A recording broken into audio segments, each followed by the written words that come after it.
Have you ever met someone who seems completely unshakable? Someone who remains calm when everyone else is panicking, who stands firm in their values while others bend to every pressure, who moves through life with a quiet confidence that no manipulation can touch. These people aren't lucky. They're not born with some superhuman gene. They simply practice 5 silent habits rooted in ancient Stoic philosophy, habits so powerful that they make a person virtually impossible to control.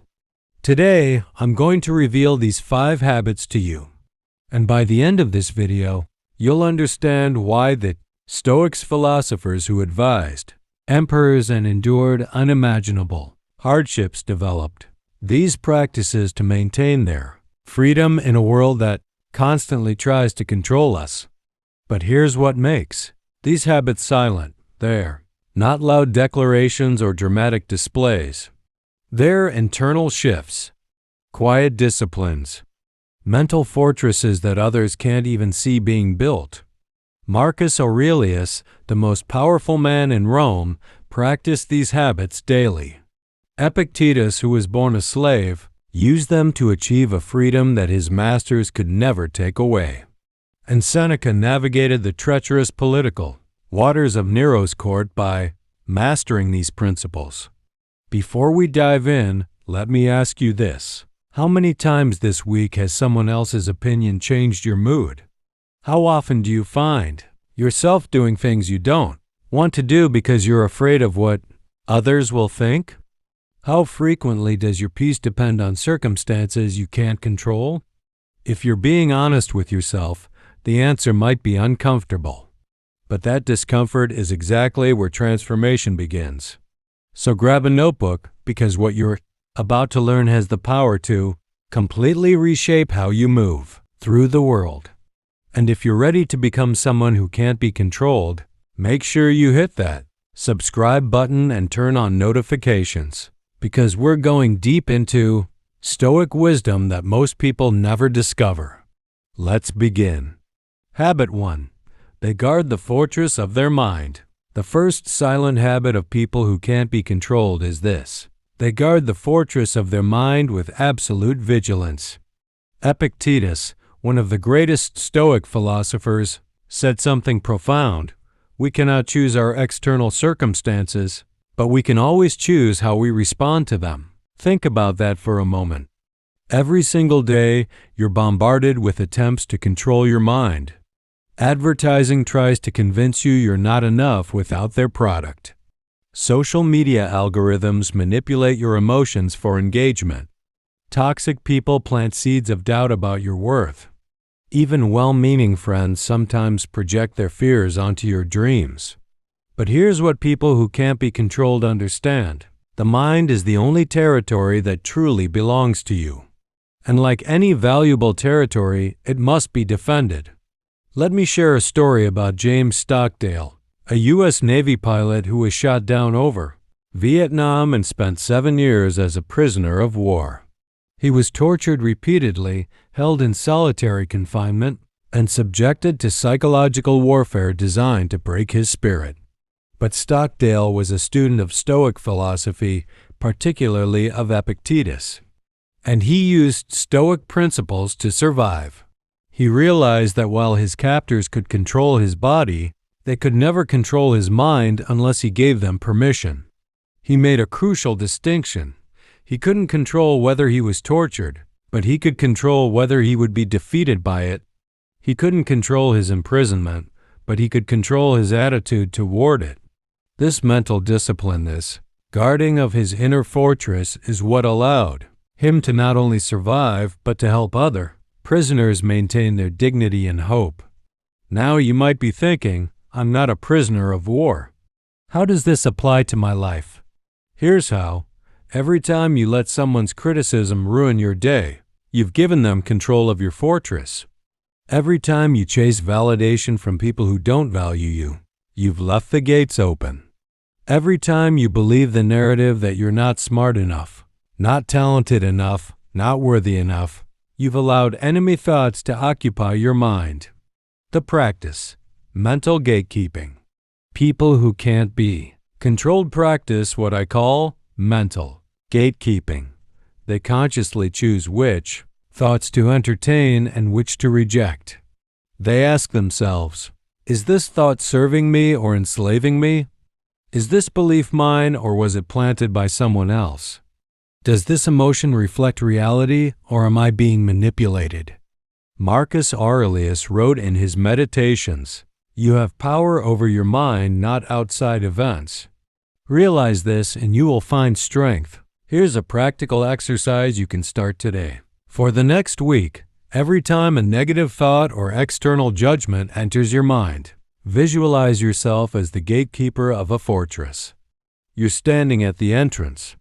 This thought or judgment wants to come in. You have a choice. Ask it 3 questions. 1. Is this thought true? 2. Is this thought helpful? 3. Is this thought mine? If it fails even one of these tests, refuse it entry. Close the gate. Replace it with a thought that passes all 3 tests. This isn't toxic positivity. This isn't about denying reality. It's about recognizing that you are not obligated to believe every thought that appears in your consciousness. You are the curator of your inner world. The psychology behind it. Modern psychology backs this up completely. Cognitive behavioral therapy, one of the most effective therapeutic approaches, is essentially applied Stoicism. It teaches that our thoughts create our emotions, and our emotions drive our behaviors. Change the thought pattern, and you change everything. But here's what most people miss. This isn't a one-time decision. It's a daily practice. The Stoics called it presos, constant attention to your thoughts. Seneca warned, the mind that is anxious about future events is miserable. He understood that when we allow our minds to be controlled by fears of what might happen, we surrender our present moment, the only moment we truly have. Common manipulation tactics and how to defend against them. Let me give you some real-world examples of how guarding your mental fortress looks in everyday life. Scenario 1. Emotional manipulation. Someone says, if you really cared about me, you'd do this. The unguarded mind thinks, maybe they're right. Maybe I'm selfish. The guarded mind recognizes, this is an attempt to weaponize my compassion.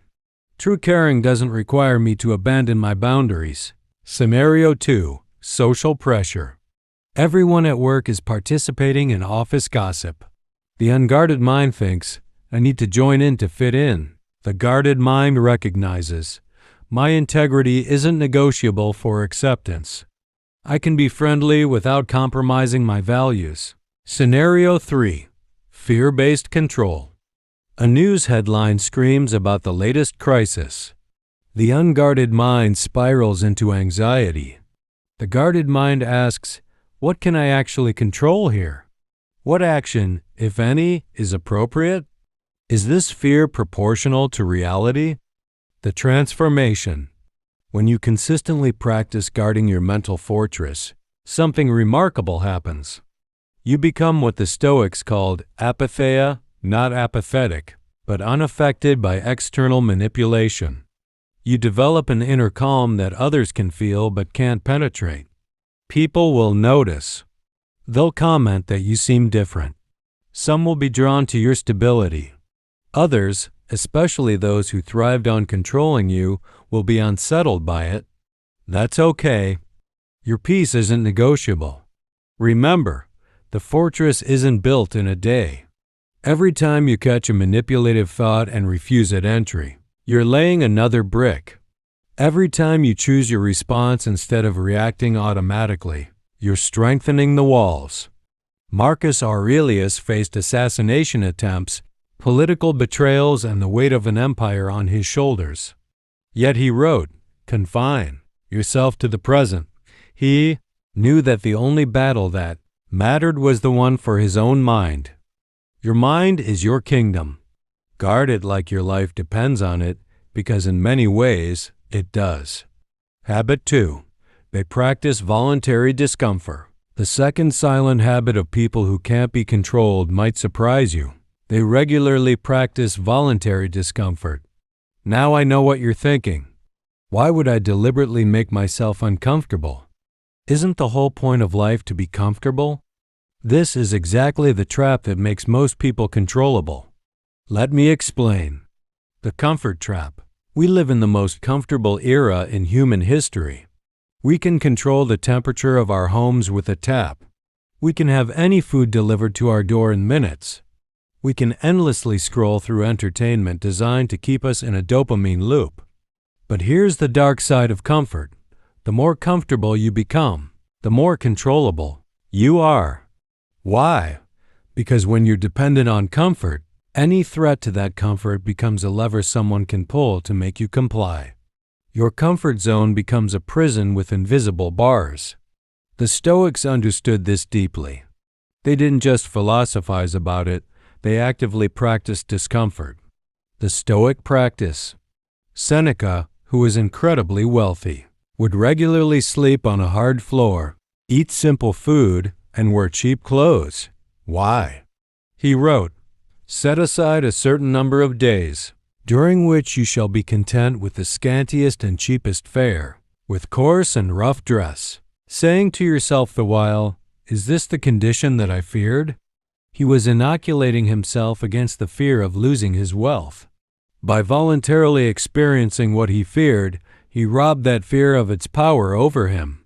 Marcus Aurelius, the emperor of Rome who had access to every luxury imaginable, chose to practice similar disciplines.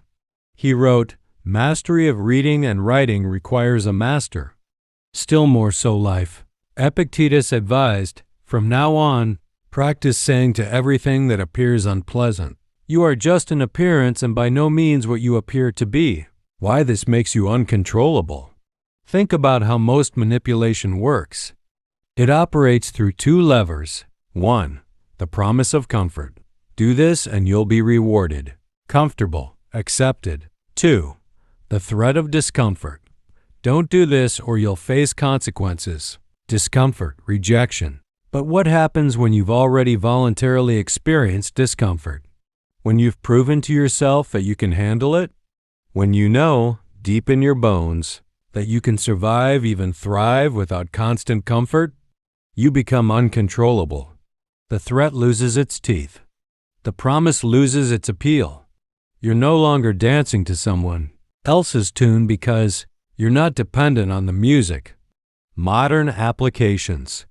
Let me give you some contemporary examples of how this habit shows up. Financial independence through voluntary simplicity. Sarah was a corporate lawyer making $250,000 a year. But she hated her job. She was miserable, stressed, and her health was deteriorating. Yet she couldn't leave because she'd built a lifestyle that required that income. The expensive apartment, the luxury car, the designer clothes, the high-end restaurants. She was trapped by her own comfort. Then she discovered Stoicism. She started practicing voluntary discomfort. She moved to a smaller, cheaper apartment. She sold the car and used public transportation. She cut her expenses by 70%. And something miraculous happened. Within a year, she had saved enough to quit her job and start her own. Practice doing work she actually cared about.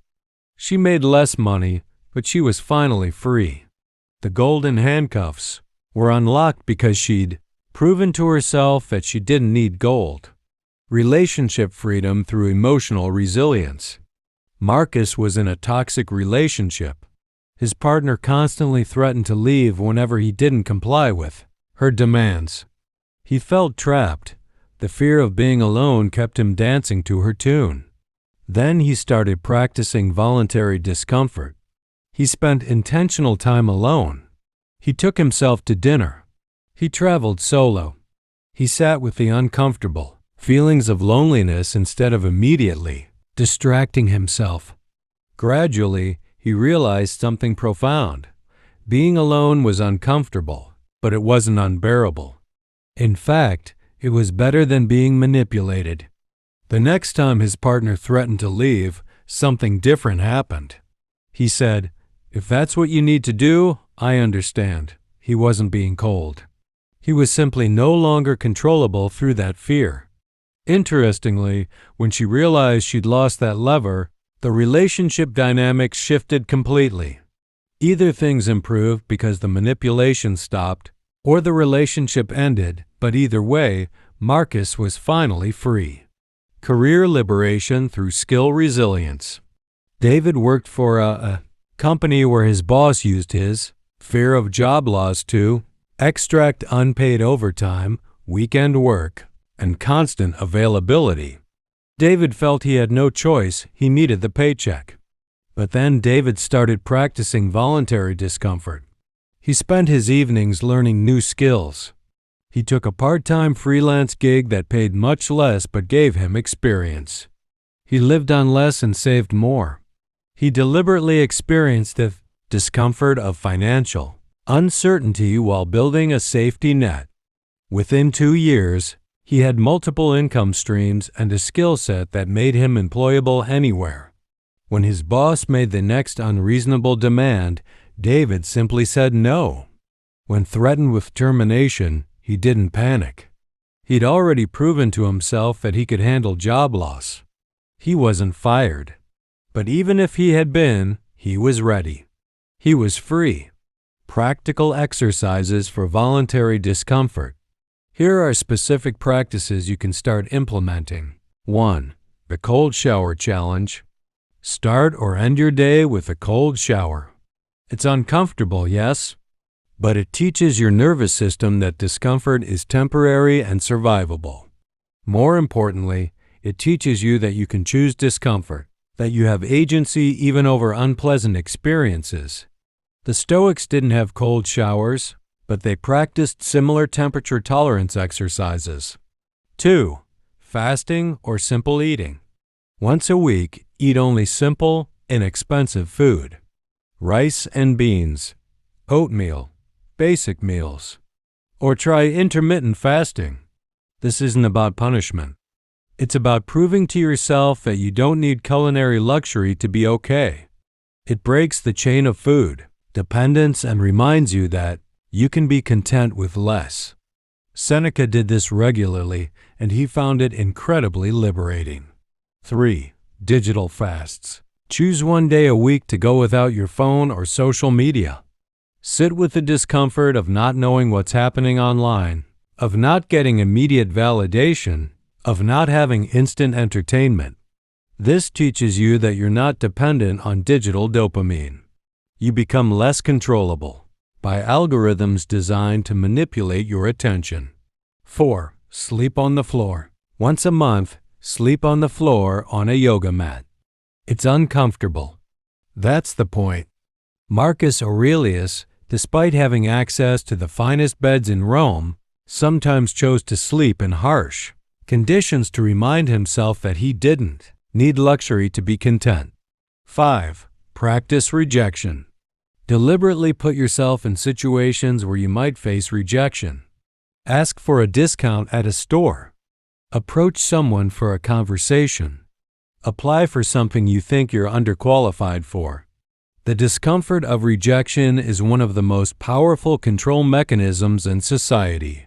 When you voluntarily face it and survive, you become significantly harder to manipulate through social pressure.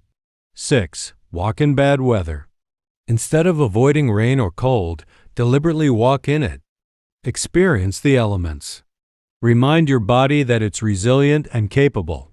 The ancient Stoics did this as part of their physical training. They understood that mental toughness is built through physical practice.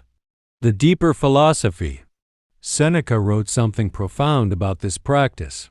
We suffer more often in imagination than in reality.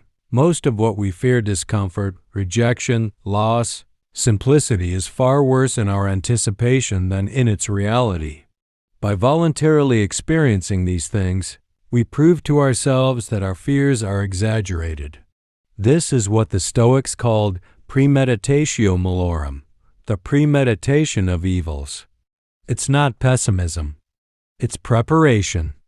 It's removing fear's power by looking it in the eye before it arrives uninvited. Epictetus taught his students, "If you wish to be free, desire nothing and no one that is not up to you." Voluntary discomfort teaches you what you truly need versus what you merely want. It reveals which dependencies are real and which are imagined. It shows you that you're far more resilient than you've been led to believe. The transformation. When you consistently practice voluntary discomfort, you develop what psychologists call distress tolerance. You expand your window of tolerance for unpleasant experiences. Things that would have sent you into panic mode or compliance mode now barely register. You become like a martial artist who trains in difficult conditions so that actual combat feels easier by comparison. You're not avoiding life, you're preparing for it. And here's the beautiful paradox. When you stop being afraid of discomfort, you actually become more comfortable. Not because life gets easier, but because you get stronger. People who can't be controlled aren't fearless. They've simply practiced being uncomfortable. So often that fear is no longer the boss of them. Your comfort zone is where your dreams go to die. But voluntary discomfort, that's where your freedom is born. Habit 3. They separate opinion from reality. The third silent habit of people who can't be controlled is perhaps the most liberating. They clearly separate opinion from reality. This might sound simple, but it's a distinction that most people never make, and it costs them their freedom every single day. Let me show you what I mean. The confusion that enslaves? Most people go through life unable to distinguish between these two statements. You are incompetent, opinion. You made a mistake on that report, reality. Or between, nobody likes you, opinion. Sarah didn't invite you to her party, reality. Or between, you'll never succeed, opinion. Your last 3 attempts didn't work out, reality. See the difference? One is an interpretation, a judgment, a story someone is telling. The other is a verifiable fact. When you can't separate these, you're constantly at the mercy of other people's narratives. Their opinions become your reality, and suddenly, they're controlling your internal world without even trying. The Stoic insight. Epictetus made this distinction the foundation of his entire philosophy. He said, "It's not things that upset us, but our judgments about things." Marcus Aurelius took it further. Everything we hear is an opinion, not a fact. Everything we see is a perspective, not the truth. Think about the implications of that. The Emperor of Rome, the most powerful man in the world at the time, was reminding himself that even his own perceptions were just perspectives. He understood that reality and interpretation are not the same thing. This is why people who practice this habit are so hard to manipulate. You can't control someone with your opinion when they recognize it as just that, an opinion. The anatomy of opinion versus reality. Let me break this down with a framework you can use immediately. Reality is observable, measurable, verifiable, specific, neutral. Opinion is interpretive, subjective, variable between observers, often general or absolute, emotionally charged. Here's an example. Reality. You spoke for 3 minutes in the meeting. Opinion. You talked too much in the meeting. Reality. Your project was completed 2 days after the deadline. Opinion. You're unreliable and always late. Reality. She didn't respond to your text for 4 hours. Opinion. She's ignoring you and doesn't care about you. See how different these are? Yet most people treat opinions as if they're reality, and then they react accordingly. Real-life applications. Let me share some stories of how this habit transforms people's lives. Story 1. The Entrepreneur. James launched a new product. The first day, someone left a 1-star review saying, "This product is garbage and the founder is an idiot." Old James would have been devastated. He would have taken this as reality, maybe even considered shutting down his business. But James had been studying Stoicism. He practiced the separation. Opinion: this product is garbage and the founder is an idiot. Reality: one person out of 1,000 customers gave a negative review citing that the product didn't meet their expectations for reason X. He read further. The reviewer expected that product to do something it was never designed to do. They had misunderstood the purpose entirely. The opinion tried to tell him he was an idiot running a terrible business. The reality showed him that he needed to make his product description clearer to avoid confusion. One response would have destroyed him. The other improved his business. Story 2: The Artist. Maria spent 6 months painting a collection for her first gallery show. Her parents came to the opening. Her mother said, "I don't understand why you waste your time on this. You should get a real job." This could have crushed Maria, but she practiced the separation. Opinion: you're wasting your time and need a real job. Reality: my mother doesn't understand or value abstract art. She's worried about my financial stability because she equates security with traditional employment. Maria could now respond to reality rather than react to opinion. She said, "I understand you're concerned about my finances. I appreciate that. I've actually sold 3 pieces tonight, and I have a waiting list for commissions. I'm building a sustainable career doing what I love." The opinion tried to make her doubt her path. The reality showed her that she needed to communicate her success more clearly to reassure her worried parent. Story 3: The Student. Alex was told by a teacher, "You're not smart enough for advanced mathematics. You should stick to basic courses." If Alex had taken this opinion as reality, his entire life trajectory would have changed. But Alex's father, a student of Stoic philosophy, taught him the separation. Opinion: you're not smart enough for advanced mathematics. Reality: you got a C on the last test, and this teacher believes that predicts your future performance. Alex asked himself, is the reality that I'm not smart enough? Or is the reality that I need to study differently, get a tutor, or practice more? He chose to test a different reality. He got a tutor. He practiced every day. He watched YouTube videos on concepts he didn't understand. 6 months later, he got an A in advanced mathematics. The teacher's opinion didn't change reality. It was never reality to begin with. Today, Alex is an engineer. That teacher's opinion could have derailed his entire career if he'd mistaken it for reality. The manipulation playbook. Understanding this distinction also reveals how most manipulation works. Manipulators are experts at presenting their opinions as if they're reality. Nobody else would ever love you.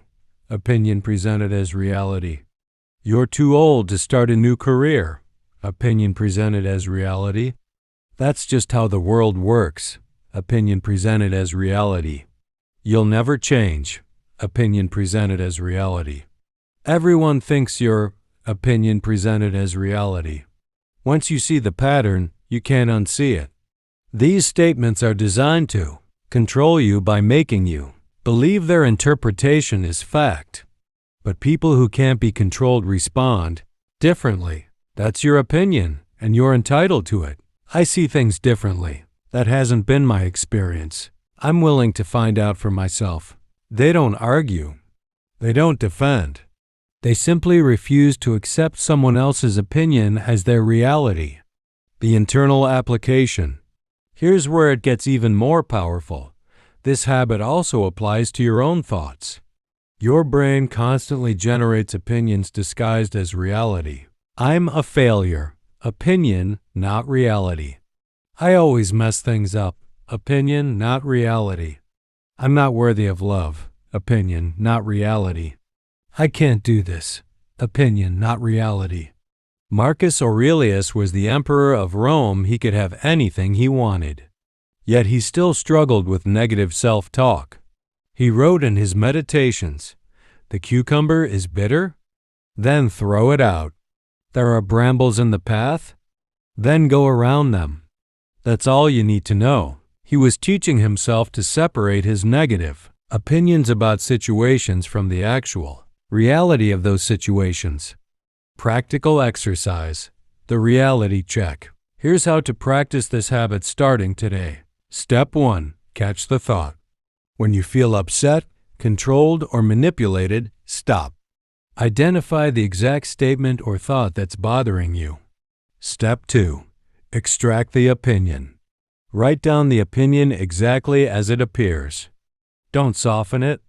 I'm a failure. She hates me. I'll never succeed. Step 3. Identify the reality. What are the actual, verifiable facts? I didn't get the promotion. She didn't respond to my text. My first attempt didn't work. Step 4. Challenge the leap. Notice the massive leap from reality to opinion. From didn't get promoted to I'm a failure is a huge interpretive jump with zero logical connection. Step 5. Choose your interpretation. Now that you see they're separate, you can consciously choose a different opinion based on the same reality. Reality. I didn't get the promotion. Possible opinions. I'm a failure. Disempowering. I need to improve certain skills. Neutral. This role wasn't the right fit and that's okay. Neutral. This is feedback on what to develop. Empowering. All of these opinions could be applied to the same reality, but only one of them gives you power. The Stoic discipline. Seneca wrote, "We are more often frightened than hurt, and we suffer more in imagination than in reality." Most of our suffering comes from our opinions about what's happening, not from what's actually happening. Someone didn't text you back. That's reality. It's neutral. Your opinion that it means they don't like you, that you're unlikable, that you're going to be alone forever, that's where the suffering comes from. The event is neutral. Your interpretation creates your experience. Epictetus taught, men are disturbed not by things, but by the views which they take of them. This is incredibly liberating because it means you have far more control than you think. You might not control whether someone texts you back, promotes you, or approves of you, but you absolutely control how you interpret those events. The freedom. When you consistently practice this separation, something remarkable happens. Other people's opinions stop having power over you. Not because you've become arrogant or dismissive, but because you recognize them for what they are, just opinions. You stop seeking approval because you understand that approval is just someone's favorable opinion, and opinions are changeable, subjective, and ultimately out of your control. You stop fearing criticism because you recognize that criticism is just someone's unfavorable opinion, and it has no power to change reality unless you give it that power. Marcus Aurelius faced constant criticism. People plotted against him. Senators disagreed with his policies. Yet he maintained his equanimity because he understood, if someone can prove me wrong and show me my mistake, I will gladly change. But if they're merely expressing opinion, I'll note it and move on. The integration. This habit doesn't mean you ignore all feedback. Reality-based feedback is valuable. If 10 people independently tell you that you interrupted them in a conversation, that's reality-based feedback worth considering. But you're rude is an opinion. You interrupted me 3 times is reality. Work with reality. Let opinions flow past you like water around a stone. The stone isn't arrogant. It's simply unmoved by the water's opinion of it. And you can be the same unmoved by opinions while remaining responsive to reality. This is the habit that makes you truly free. Habit 4. They embrace impermanence. The fourth silent habit of people who can't be controlled is both profound and potentially uncomfortable. They fully embrace impermanence. Everything changes. Everything ends. Nothing lasts forever. Most people know this intellectually, but people who can't be controlled understand it in their bones. And this understanding is what sets them free. Let me share some stories that illustrate this. Story 1. The CEO Who Let Go. Richard built a company from scratch. For 15 years, it was his entire identity. He worked 80-hour weeks. He sacrificed relationships. His self-worth was completely tied to the company's success. Then a larger corporation approached with a buyout offer. It was extremely generous, but it would mean losing control of his creation. His first instinct was to refuse. The thought of losing his company felt like losing himself. But then he'd been reading Marcus Aurelius. He sat with the impermanence of it all. He realized, in 100 years, no one will remember my company regardless of whether I sell it or not. In 200 years, even the industry might not exist. In 1,000 years, our entire civilization might be unrecognizable. This wasn't nihilism, it was perspective. He accepted the offer. He used the money to start a foundation that funded education for underprivileged children. 10 years later, he told me, letting go of the company was the most liberating decision I ever made. I'd been enslaved by my attachment to it. Story 2. The parent who loosened her grip. Jennifer was a mother who lived in constant fear. Fear of her children getting hurt. Fear of them making wrong choices. Fear of losing them. This fear made her controlling. She micromanaged their lives. She made decisions for them well into their adulthood. She was terrified of letting go because she'd attached her entire sense of security to their safety and success. But her children were suffocating. Her oldest stopped talking to her. Her youngest was depressed. Jennifer found Stoic philosophy through a therapist. She began practicing negative visualization, the Stoic exercise of imagining loss. She imagined her children growing up and moving away. She imagined them making mistakes. She imagined the inevitable day when they would no longer need her in the same way. At first, this was agonizing. But gradually, something shifted. She realized, my children were never mine to keep. They were gifts I was given to steward for a time. Their independence isn't something to fear, it's the entire point. She loosened her grip. She let them make mistakes. She stopped trying to control every outcome. And a beautiful thing happened. Her relationships with her children healed. They came back to her voluntarily, not because she demanded it, but because she'd finally given them space to choose her. Her attachment had been the problem, not the solution. Story 3. The Widow Who Found Freedom. The Paradox of Attachment. Here's the irony. The tighter you grip something, the more controllable you become through the threat of losing it. Love your job too much? Your employer has leverage.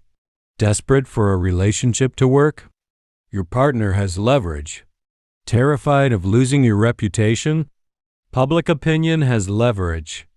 Attached to your current lifestyle? Financial fear has leverage. The Stoics understood this deeply. Marcus Aurelius, who had everything a human could possess, power, wealth, family, status, spent his private moments reminding himself that it was all temporary. Everything is only for a day, both that which remembers and that which is remembered. And soon you will have forgotten the world, and soon the world will have forgotten you. This wasn't pessimism. This was liberation. The Stoic practice, memento mori. Memento mori, remember death. Remember that everything dies. The Stoics regularly meditated on death, loss, and impermanence. Not to be morbid, but to be free. Seneca advised, let us prepare our minds as if we'd come to the very end of life. Let us postpone nothing. Let us balance life's books each day. The one who puts the finishing touches on their life each day is never short of time. Epictetus taught his students to kiss their children goodnight while remembering that they might not wake up. Not to terrify themselves, but to appreciate each moment fully and to loosen the grip of attachment that would make their love into a source of suffering. Why this makes you uncontrollable? When you deeply understand that everything is temporary, something shifts. You can't be threatened with loss because you already know loss is inevitable. You can't be manipulated through fear because you've already made peace with the worst outcomes. You can't be controlled through false promises because you know that nothing external lasts forever anyway. Thomas and Ellen were married for 40 years. They did everything together. She often said, "I couldn't live without him." Then Thomas died suddenly of a heart attack. Ellen was devastated, but in her grief, she discovered Stoic philosophy. She read about Epictetus, who taught, "Don't demand that things happen as you wish, but wish that they happen as they do happen, and you will go on well." She realized that her statement, "I couldn't live without him," had been a form of self-imprisonment. She had made her ability to live dependent on someone else's existence. Thomas's death was reality. She could either resist reality and suffer, or accept reality and grieve without the added suffering of resistance. She chose acceptance, not because she didn't love Thomas, but because she loved him enough to honor his memory by living fully rather than dying slowly. 3 years later, she wrote a book about grief and resilience that helped thousands of people navigate their own losses. She told me, "Accepting impermanence didn't diminish my love for Thomas. It freed me to love him fully while he was here and to live fully after he was gone." The psychology of attachment. Modern psychology confirms what the Stoics taught thousands of years ago. Attachment theory shows that anxious attachment, the desperate clinging to people, outcomes, or identities, creates suffering and makes us vulnerable to manipulation. When you're anxiously attached to something, you'll compromise your values to keep it. You'll tolerate abuse to maintain it. You'll sacrifice your authenticity to preserve it. But when you practice what psychologists call secure attachment and what Stoics call preferred indifference, you can love deeply without desperate clinging. You can care without being controlled by that care. Marcus Aurelius lost 8 of his 13 children. Imagine that level of loss. Yet he wrote, "Everything is only for a day, both that which remembers and that which is remembered." He wasn't being cold. He was practicing a love that didn't require permanence to be meaningful. Practical exercises for embracing impermanence. Here are specific practices to develop this habit. 1. Morning meditation on impermanence. Each morning, spend 5 minutes reflecting. This day is unique and will never come again. The people I love are mortal, including myself. My current circumstances, good or bad, are temporary. What I have today, I might not have tomorrow. What matters most right now? This isn't about creating anxiety, it's about creating presence and perspective. 2. The evening review. Each night, Seneca practiced reviewing his day as if it were complete. He would ask, "If this were my last day, would I be satisfied with how I spent it?" This practice removes the illusion that you have infinite time. It makes you conscious of how you're actually living. 3. Negative visualization. Once a week, practice visualizing loss. Not to torture yourself, but to prepare yourself. Imagine losing your job. How would you handle it? You'd probably survive. You'd find another one or create a new path. Imagine a relationship ending. Would it destroy you? No, you'd grieve, then heal, then potentially find love again or find wholeness alone. Imagine losing your possessions. Could you rebuild? Yes. This exercise isn't about expecting the worst. It's about removing the power of fear. When you've already mentally survived these losses, the threat of them loses its control over you. 4. Memento mori reminders. The Stoics kept physical reminders of mortality. You can too. Set a daily phone reminder that says Memento mori. Keep a small object on your desk that reminds you of impermanence. Perhaps a wilted flower, a stone from a meaningful place, or an hourglass. These aren't depressing, they're focusing. They remind you to live with intention. 5. Practice letting go. Regularly practice releasing attachments to small things. Give away something you're attached to. Delete photos you've been hoarding. Throw away notes you've been saving just in case. Say goodbye properly to experiences as they end. These small acts of letting go train you for larger ones. The deeper understanding. Epictetus made a distinction that transforms everything. Some things are up to us, and some things are not up to us. What's not up to us? Other people's lives, the timing of death, the duration of experiences, the permanence of circumstances. What is up to us? How we respond, how we love while things last, how we accept when things change. When you try to control the uncontrollable, when you demand permanence from an impermanent world, you become enslaved by anxiety and vulnerable to manipulation. But when you embrace impermanence, you become present. You appreciate what you have while you have it. You love without desperation. You grieve without resisting reality. Marcus Aurelius wrote, "The universe is change. Our life is what our thoughts make it. The universe changes constantly." That's reality.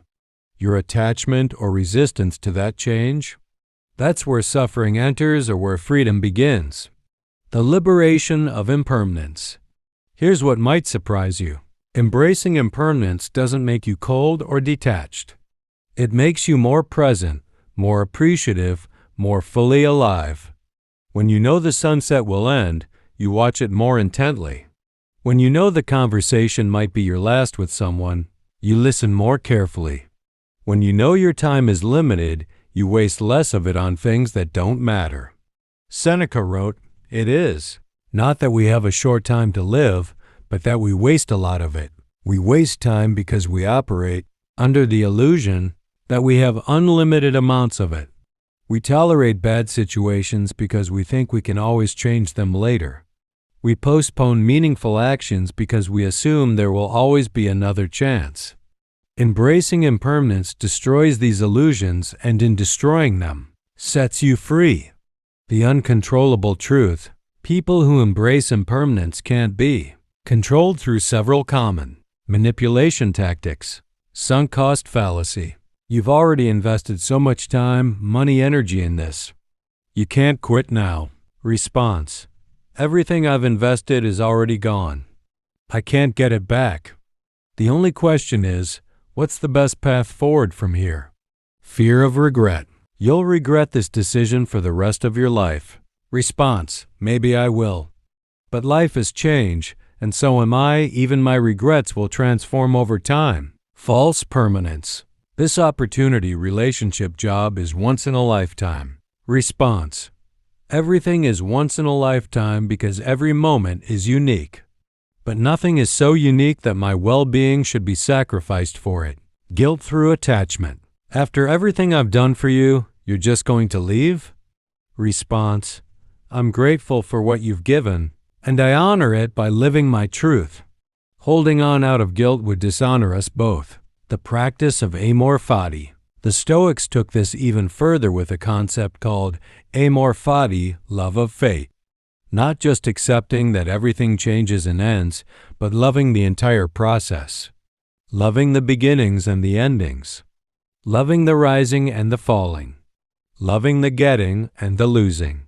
Marcus Aurelius wrote, "A blazing fire makes flame and brightness out of everything that is thrown into it." He was describing the person who has embraced impermanence so fully that they can transform any experience loss, gain pain, pleasure into wisdom and growth.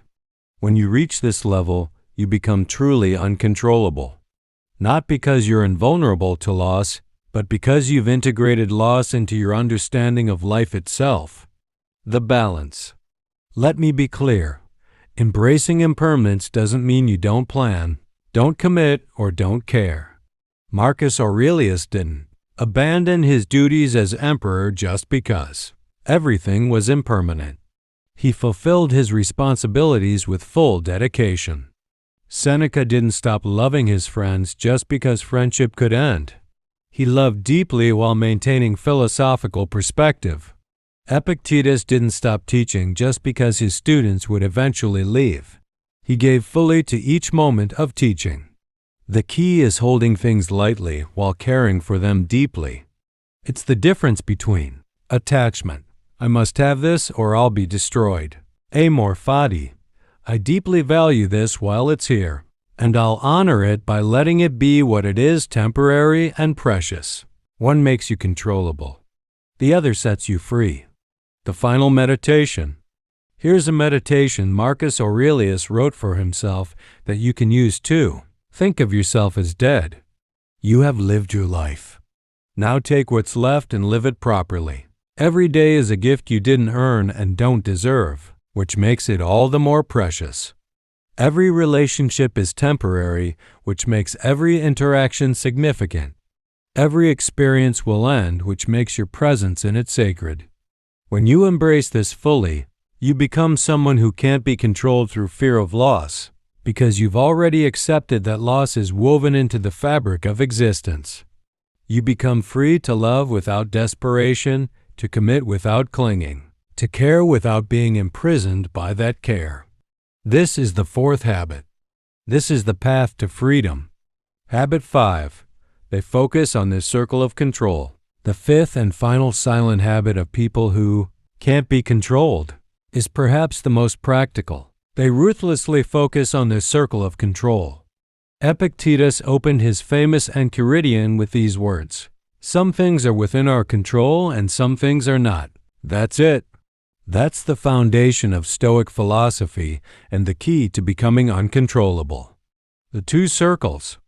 Imagine two circles. Circle 1. Things you control. Your thoughts. Your responses. Your effort. Your character, your choices, your attention, your values, your integrity. Circle 2. Things you don't control.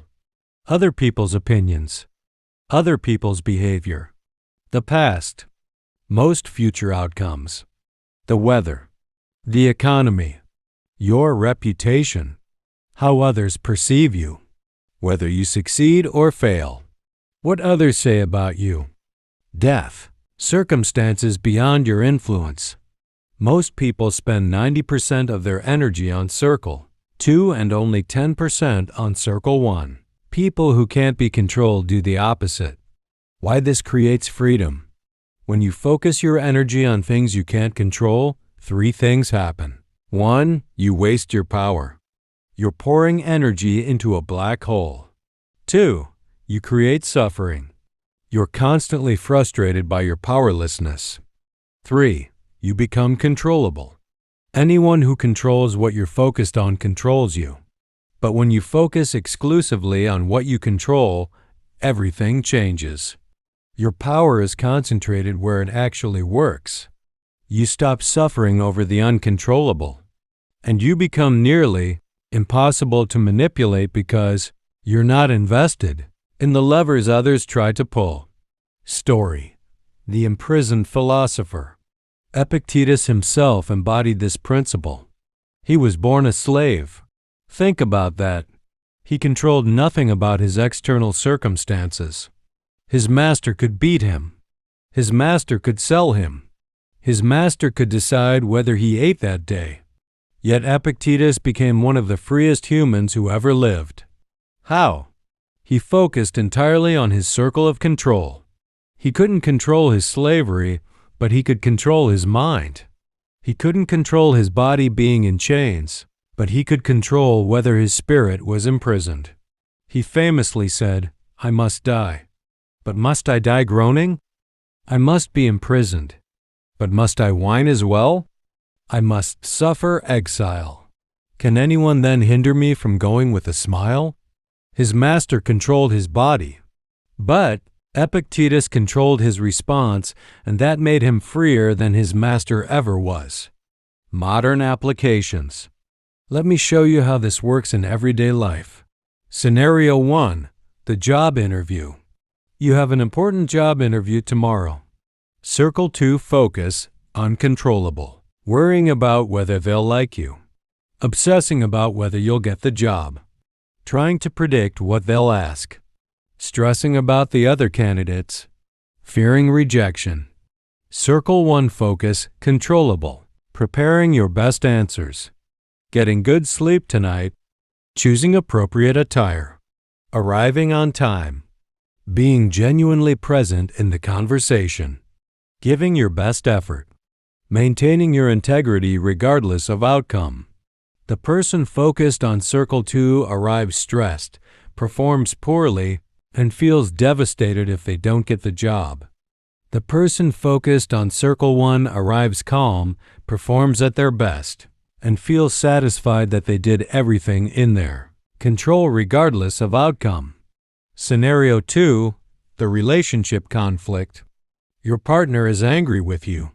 Circle 2 focus, trying to control their emotions, obsessing over why they're upset, attempting to force them to forgive you, worrying about whether they'll leave, trying to change their perspective. Circle 1 focus, listening genuinely to understand their perspective, taking responsibility for your part, communicating your feelings honestly, deciding what you're willing to change, maintaining your boundaries, choosing your response regardless of their reaction. The first approach leads to manipulation attempts and power struggles. The second leads to authentic resolution or peaceful separation, but either way, you maintain your integrity and peace. Scenario 3, social media. You post something online. Circle 2 focus, obsessively checking likes and comments, worrying about what people think, getting upset by negative comments, trying to control how people interpret it, comparing your engagement to others. Circle 1 focus, posting content that reflects your genuine values, responding or not responding to comments as you choose, deciding how much time you'll spend on the platform, choosing whether to read comments, maintaining your self-worth independent of reactions. One makes you a slave to the algorithm and public opinion. The other keeps you free. The Serenity Prayer, Stoic Edition. You might be familiar with the Serenity Prayer.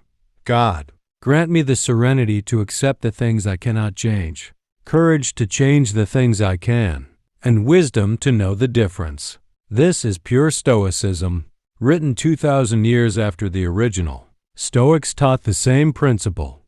The wisdom to know the difference, that's the key. And here's how you develop it. Ask yourself constantly, is this within my control?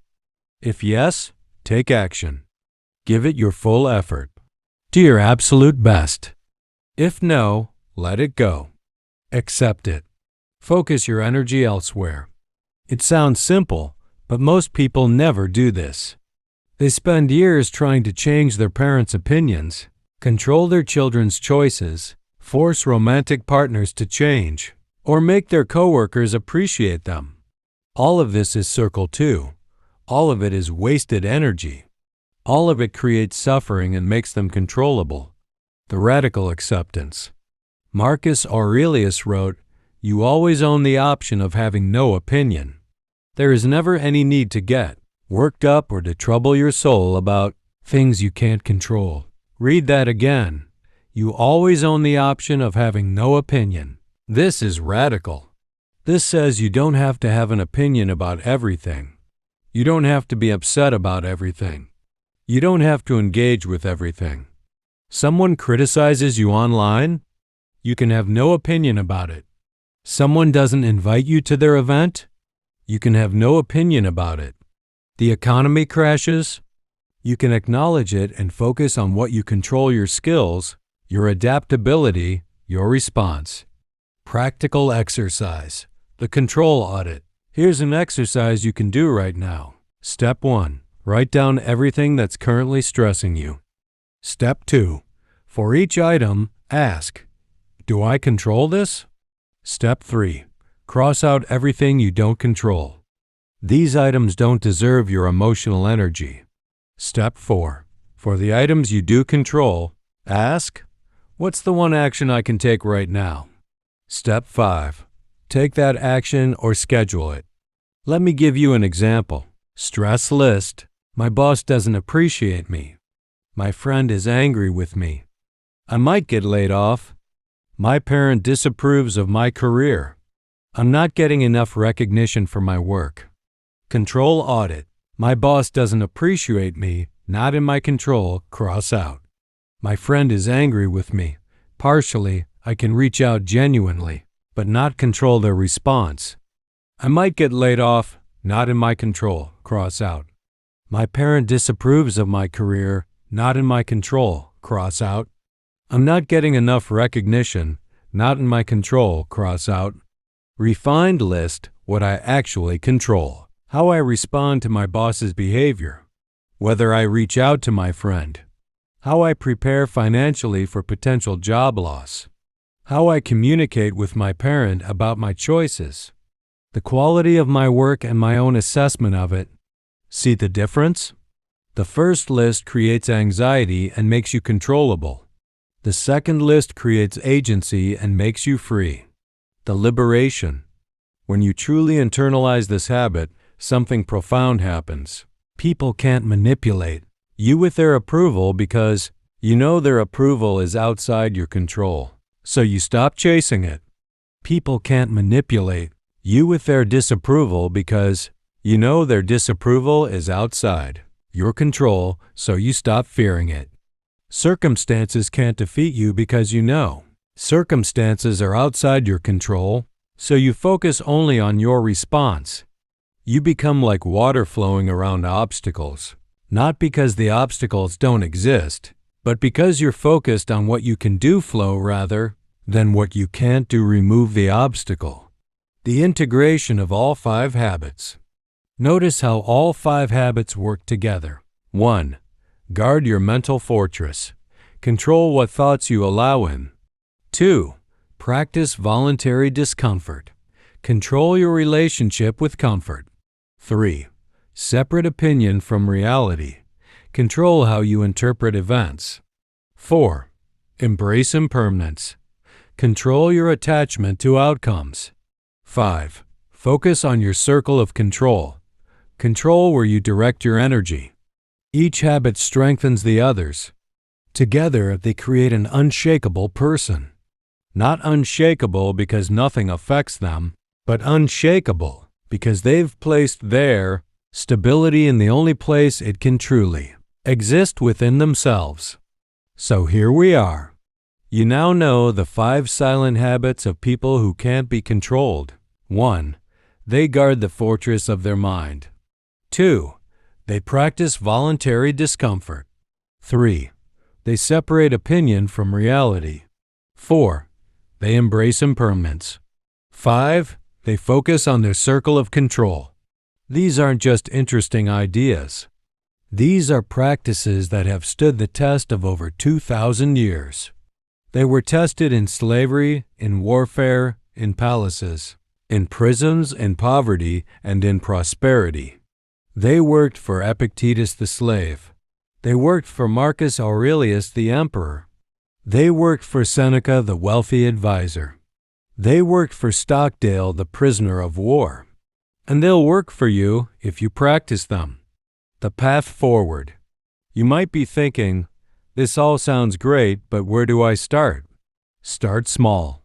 Pick one habit. Practice it for 30 days. Maybe you start with the daily practice of identifying which thoughts are opinions versus reality. Maybe you start with a weekly cold shower or fasting practice. Maybe you start with a daily meditation on impermanence. Maybe you start with the evening exercise of reviewing what you controlled versus what you didn't. It doesn't matter where you start. What matters is that you start. Marcus Aurelius wrote, "Waste no more time arguing about what a good person should be. Be one." Don't just watch this video and forget about it. Don't just think these ideas are interesting and move on. Take one practice and implement it today. The community. If you found value in this video, do me a favor. Hit that subscribe button and turn on notifications. We dive deep into Stoic philosophy and practical wisdom every week. More importantly, leave a comment telling me which of these 5 habits resonated most with you and which one you're going to practice first. When you declare your intention publicly, you're more likely to follow through. And if you know someone who needs to hear this, someone who's being controlled by fear, by other people's opinions, by circumstances, share this video with them. You might change their life. The truth about freedom. Here's what I want you to understand. Freedom isn't something that's given to you. It's not something you find. It's not something that happens when your circumstances change. Freedom is something you practice. Every single day. Every time you catch a manipulative thought and refuse it. Entry to your mental fortress, that's freedom. Every time you voluntarily choose discomfort to prove you're not enslaved by comfort, that's freedom. Every time you recognize someone's opinion as just that and refuse to mistake it for reality, that's freedom. Every time you hold something precious while accepting its impermanence, that's freedom. Every time you focus your energy only on what you control and release the rest, that's freedom. The world will always try to control you. That's not going to change. Advertisers will manipulate your insecurities. Toxic people will weaponize your compassion. Fear will whisper that you need to play it safe. Society will pressure you to conform. But you can become uncontrollable. Not through force, not through resistance, but through these 5 silent, powerful practices. Marcus Aurelius, on his deathbed, was asked what his final words of wisdom were. He said, "Go to the rising sun, for I am already setting." He was reminding his followers that the work continues. That philosophy isn't about one person, it's about the eternal pursuit of wisdom and virtue. The Stoics you learned about today are setting, but you're the rising sun. The question is, what will you do with your light? Will you let others control it, directing where it shines, diminishing its brightness, dictating its worth? Or will you practice these 5 habits, becoming someone who shines by their own power, directed by their own values, uncontrollable and truly free? The choice, as always, has been yours. Thank you for watching. Now go practice.